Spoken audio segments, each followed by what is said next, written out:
We are here filming from home today. We are going to attempt to do a children's lesson for you. I'm Seneca, and I have my helpers today. Emelina, say hi. Hi.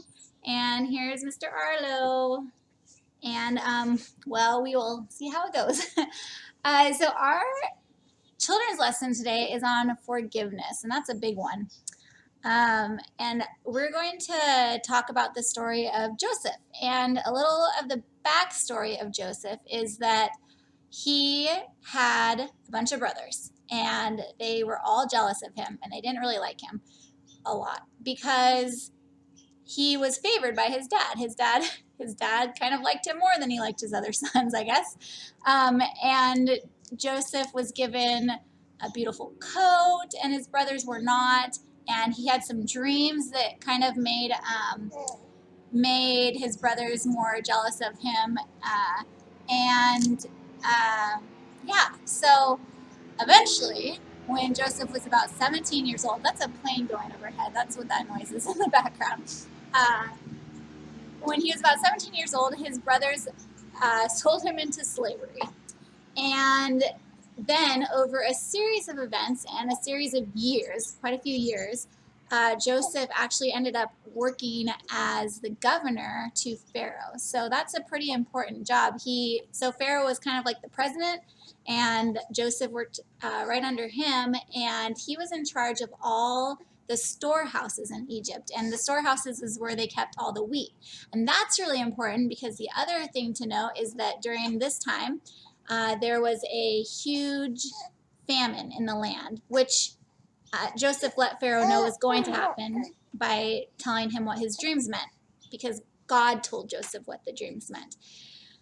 So there was a huge famine in the land. Okay, hold on. There was a huge famine in the land, and eventually Joseph's brothers came to him for food. Now, they didn't know that Joseph was their brother, but Joseph could tell, he recognized them. Now, it had been about 22 years since he had seen his brother, so it's understandable that they didn't recognize him. And so that's where the story kind of picks up, and I'm going to read part of it, and I'll try to show you the pictures after I read part of the story. So, since Joseph was governor of all Egypt and in charge of selling grain to all the people, it was to him that his brothers came. When they arrived, they bowed before him with their faces to the ground. Can you show us how to bow? And you can bow at home. Joseph recognized his brothers instantly, but he pretended to be a stranger and spoke harshly to them. "Where are you from?" he demanded. "From the land of Canaan," they replied. "We have come to buy food." Joseph could stand it no longer. There were many people in the room, and he said to his tenants, "Out, all of you."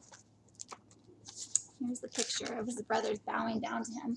So the same brothers that sold him into slavery were now bowing to Joseph. So he was alone with his brothers when he told him who he was. Then he broke down and wept. Can you show me how to cry? Something like that. He wept so loudly the Egyptians could hear him, and word of it quickly carried to Pharaoh's palace. "I am Joseph," he said to his brothers. "Is my father still alive?" But his brothers were speechless. They were stunned to realize that Joseph was standing there in front of them. "Please come closer," he said to them. So they came closer. There's him and his brothers. And he said again, "I am Joseph, your brother, whom you sold into slavery in Egypt. But don't be upset and don't be angry with yourselves for selling me to this place. It was God who sent me here ahead of you to preserve your lives.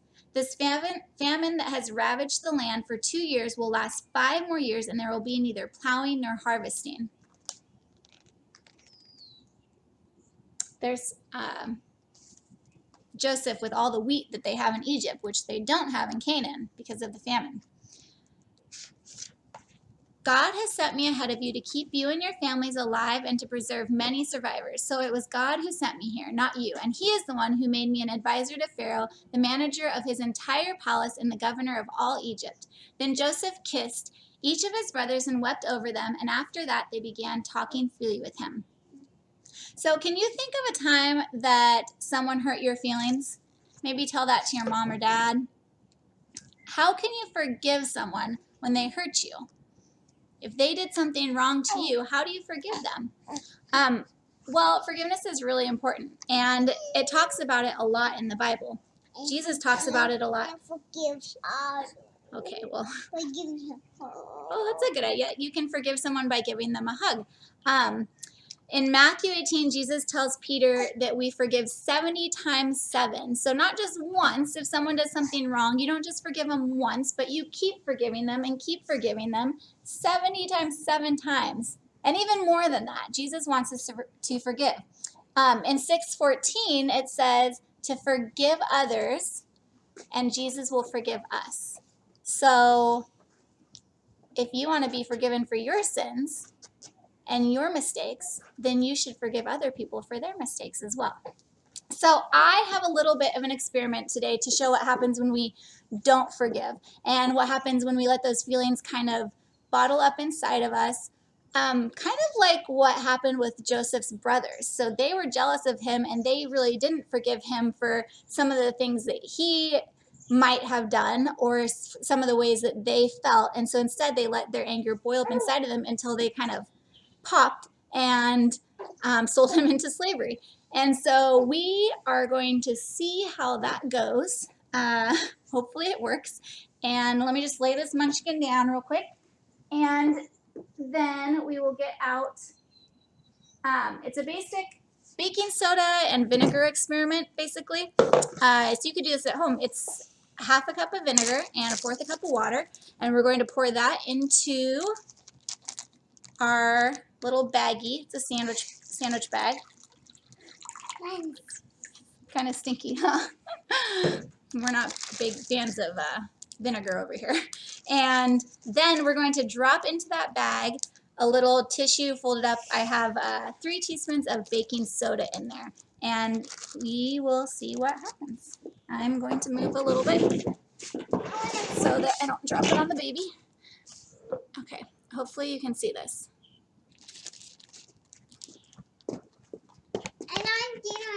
Okay, hold on, honey. Here we go. I'm going to drop it in and then zip it up. And then, zip.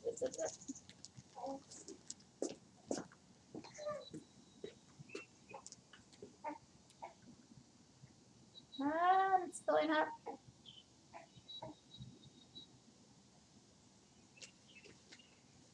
Maybe air is releasing somewhere. Okay, come on. I'm a little bit scared. Why? Oh! Okay. Well, it worked. Slower than I thought it was going to, so that took me off by surprise. Okay. So anyways, that's what happens with us when we don't forgive someone. It builds up inside of us and all of a sudden we pop. And so that's why it's so important to learn to forgive other people. And I know I make lots of mistakes and I need forgiveness. And so I hope that I can forgive other people if they make a mistake towards me. Anyways, thank you guys. We miss everybody and we hope you have a great week. Say bye. Say bye. Bye.